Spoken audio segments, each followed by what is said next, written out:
UDF ജനവഞ്ചന തുറന്നുകാട്ടുന്നതിനും ജില്ലയിലെ ഭൂപ്രശ്നങ്ങളിലും CHR വിഷയത്തിലും നിലപാടുകൾ വ്യക്തമാക്കിക്കൊണ്ട് CPIയുടെ നേതൃത്വത്തിൽ കട്ടപ്പനയിൽ ബഹുജന കൂട്ടായ്മ സംഘടിപ്പിച്ചു. CPI സംസ്ഥാന എക്സിക്യൂട്ടീവ് അംഗം KK അഷറഫ് പരിപാടി ഉദ്ഘാടനം ചെയ്തു.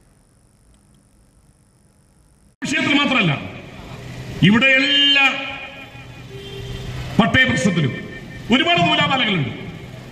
ഇടുക്കിയിലെ ഏറ്റവും വലിയ പ്രശ്നം അതാണ്. ഇപ്പോൾ ഈ CHR പോലെ തന്നെ ഇപ്പൊ ഒരു പട്ടയത്തിൽ ഒന്നും ചെയ്യാൻ കഴിയില്ല.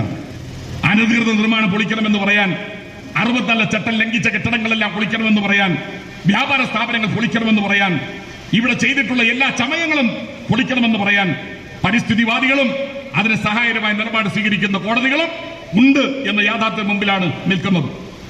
അവിടെ നോക്കിയപ്പോ ആ കോടതി വിധിയെ മറികടക്കാൻ എന്താ മാർഗം? 64 നിയമം ഒന്നുണ്ടാക്കിയല്ലേ, അത് പിന്നെ എന്താ മാർഗം? പിന്നെ ഒറ്റ മാർഗമേ ഉള്ളൂ. ആ മാർഗം എന്ന് പറയുന്നത് 64 ചട്ടം ഭേദഗതി ചെയ്യുക മാത്രമാണ്. അതുകൊണ്ട് നമ്മൾ ചട്ടം ഭേദഗതി ചെയ്യാൻ ഇടതുപക്ഷ ജനാധിപത്യ ഗവൺമെന്റ് ഇപ്പൊ തീരുമാനിച്ചു. ആ ചട്ടം നമ്മൾ ഭേദഗതി ചെയ്തു.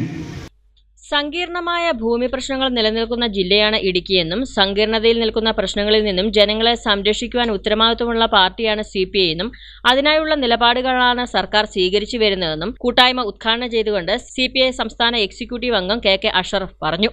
UDF ജനവഞ്ചന തുറന്നുകാട്ടുന്നതിനും ജില്ലയിലെ ഭൂപ്രശ്നങ്ങളിലും CHR വിഷയത്തിലും നിലപാടുകൾ വ്യക്തമാക്കിക്കൊണ്ടാണ് CPIയുടെ നേതൃത്വത്തിൽ കട്ടപ്പന മിനി സ്റ്റേഡിയത്തിൽ ബഹുജന കൂട്ടായ്മ സംഘടിപ്പിച്ചത്.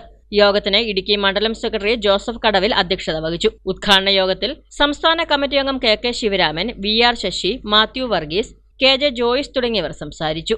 News bureau, Kattappana.